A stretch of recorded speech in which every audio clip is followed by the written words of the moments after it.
നമസ്കാരം സുഹൃത്തുക്കളെ. Sheraf Ali 5 minute short ഫിലിമിന് വേണ്ടി നല്ല കഥ എഴുതിയിട്ടുണ്ട്.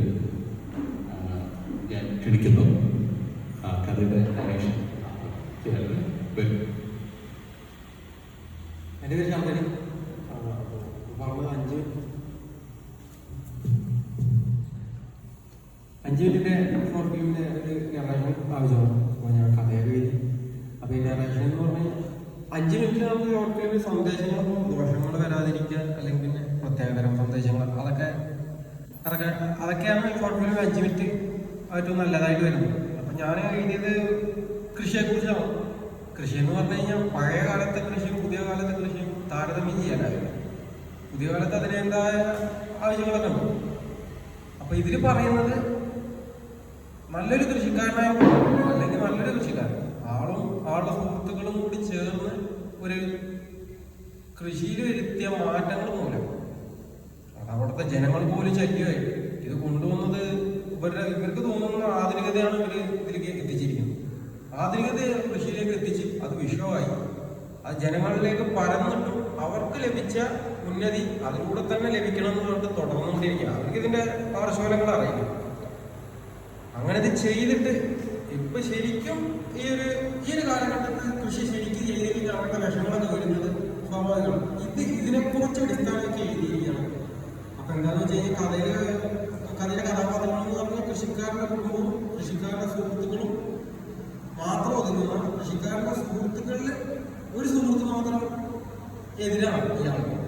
കാരണം എന്താണെന്ന് വെച്ച് കഴിഞ്ഞാൽ അയാൾക്ക് വിളവാണെങ്കിൽ കൃഷിയാണെങ്കിൽ അതിൻ്റെ എന്താണ് പോഷകമെന്ന് ജനങ്ങൾക്കും ജീവിതത്തിനും എന്താണ് പോഷകമെന്ന് തിരിച്ചറിഞ്ഞ് അതിന് മാത്രം നൽകുന്ന ഒരു സുഹൃത്താണ്. പക്ഷെ ഇയാളെ പങ്കുവെക്കാൻ ആളായിരിക്കുന്നില്ല. അപ്പൊ ഈ പറയുന്ന നല്ല വഴിയിട്ട് പോയി ഒരു കുടുംബത്തിനെ മൊത്തം കുറ്റത്തിലേക്ക് എടുത്തു ചാടിച്ച് സുഹൃത്തുക്കളൊക്കെ തമ്മിൽ പിരിഞ്ഞ് ഇങ്ങനത്തെ ഒരു അവസ്ഥയിലെത്തിയിട്ട് മടങ്ങി പോകുന്ന ഒരു സാധാരണ ജീവിതം ഇത്രയും വേദന ഉണ്ടാക്കി അനുഭവിച്ച് മടങ്ങുമ്പോൾ കുറ്റം പറയാൻ ജനങ്ങൾ മൊത്തം ഉണ്ടാവും. അപ്പൊ ഇതൊന്നും ആവർത്തിക്കാതിരിക്കാൻ ചില മാർഗങ്ങൾ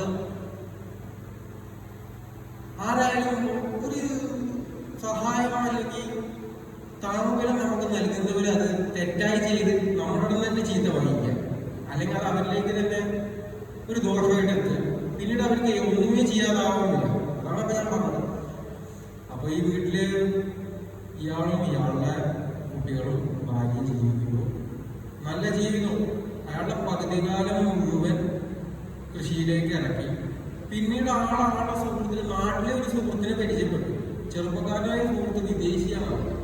ആള് വിദേശത്ത് ഇങ്ങോട്ട് എത്തി പുതിയ തരം കാര്യങ്ങളൊക്കെ പഠിപ്പിച്ച ആളത് ഒരു ചിന്തയില്ലാതെ അതൊക്കെ പ്രയോഗിക്കണം. ഈ പ്രയോഗത്തില് ആ നാട്ടിലെ പ്രത്യേകമായ വ്യാപാരത്തിനും അയാളുടെ സഹായത്തിനുമായിട്ട് നിൽക്കുന്ന കൂട്ടുകാർ ആളോട് കൂട്ടുന്നുണ്ട്, സൗഹൃദമുണ്ട്.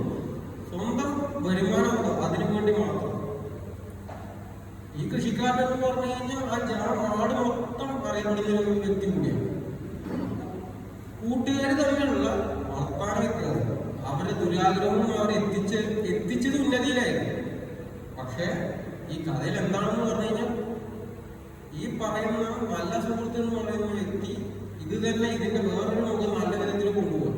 ഇയാൾക്കിത് സഹിക്കാനാവാതെ ജനങ്ങളെ ഉപദ്രവിക്കുന്നത് കണ്ടു നിൽക്കാനാവാതെ ആളിതിനെതിരെ പ്രവർത്തിക്കാൻ ഒരു വാദം ഇറക്കുകയും പിന്നീട് ഇത് തിരിച്ചുകൊണ്ട് അവർക്ക് പിന്നെ ഒരു കാര്യം നാട്ടിൽ അവതരിപ്പിക്കാനായില്ല എന്നതിന് പുറമെ ഏറ്റവും വലിയ ഇടങ്ങൾ അറിയുന്ന അല്ലെങ്കിൽ വലിയ നാടുകൾ അറിയപ്പെടുന്ന ശത്രുക്കളായി മാറുന്ന വിധത്തിൽ ആ കുടുംബം പിരിക്കുന്നു. അപ്പൊ ചുരുക്കത്തിൽ ഇത്രേ ഉള്ളൂ. ഒരു കാര്യം അതിൻ്റെതായ മാർഗത്തിൽ നല്ല നടപ്പോടുകൂടി കൊണ്ടുപോകുമ്പോൾ പെട്ടെന്ന് വരുന്ന വർണ്ണത്തിനെ കണ്ട് പെട്ടെന്ന് വരുന്ന വ്യത്യസ്ത വർണ്ണങ്ങളെ കണ്ട് അതിന് സൗഹൃദമായി പ്രഖ്യാപിച്ചുകൊണ്ട് ഉന്നതിയിൽ എത്തിക്കഴിഞ്ഞാൽ വീഴ്ച എത്രയും പെട്ടെന്നായിരിക്കും അത് വിഷമമാവുകയും. അതാണ് എനിക്ക് പറയാനുള്ളത്.